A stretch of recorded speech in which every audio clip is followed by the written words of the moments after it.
పురాణ పుస్తకాలలో వ్రాయబడిన అంశాలు నేటి కాలానికి ఏమాత్రం అనుకూలంగా ఉండవు. మా మతంలో ఉంది, మా దేవుడు ఇలాగే చేశాడు, కనుక మేము కూడా ఇలాగే చేస్తాము అంటే మన రాజ్యాంగం ప్రకారం శిక్ష పడుతుంది. ఏ మతానికి చెందిన గ్రంథమైనా మహిళలను అణగదొక్కే ప్రయత్నం చేసింది. మహిళలకు పురుషులతో సమానంగా ఎలాంటి హక్కులు కల్పించలేదు. చిత్రం ఏమిటంటే, పురాణ ఇతిహాసాల పుస్తకాలలో మహిళల పట్ల తీవ్ర వివక్షత ఉన్నప్పటికీ, వాటిని పూజించే వారిలో మహిళలే అధికం. నేటి కాలం అమ్మాయిలు కూడా తమకు రాముడు లాంటి భర్త కావాలి అని కోరుకునే వారే ఉన్నారు. కానీ రామాయణంలో రాయబడిన దాన్ని గమనిస్తే, రాముని వైవాహిక జీవితం సక్రమంగా ఉండదు. సీతారాముల్లా కలకాలం జీవించండి అని నూతన దంపతులను దీవించటం మనం చూస్తూ ఉంటాం. భక్తిపార్వశ్యంలో ఉన్నవారికి ఏది తప్పుగా అనిపించదు. కాలక్రమంలో ఒక్క ఇస్లాం తప్ప మిగిలిన అన్ని మతాలు మహిళలకు పూర్తి స్వేచ్ఛను ఇచ్చాయి.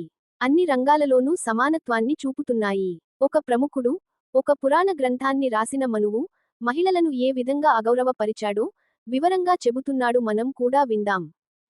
ధర్మ చరిత్రలో ఆయన మను ఏం చెప్పాడంటే, స్త్రీలకి చదువు ఉండకూడదు, స్త్రీలు అసలు బయటకు వచ్చి కనపడకూడదు.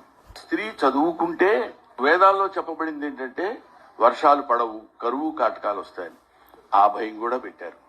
ఎంతవరకు స్త్రీ జాతిని అణగదొక్కాలో అంతవరకు అణగదొక్కుతూ వాళ్ళు పైకి రాకుండా ఉండాలని కోరుతూ వాళ్ళకు ఒక వ్యక్తిగతమైనటువంటి అభిప్రాయం ఉండకూడదు.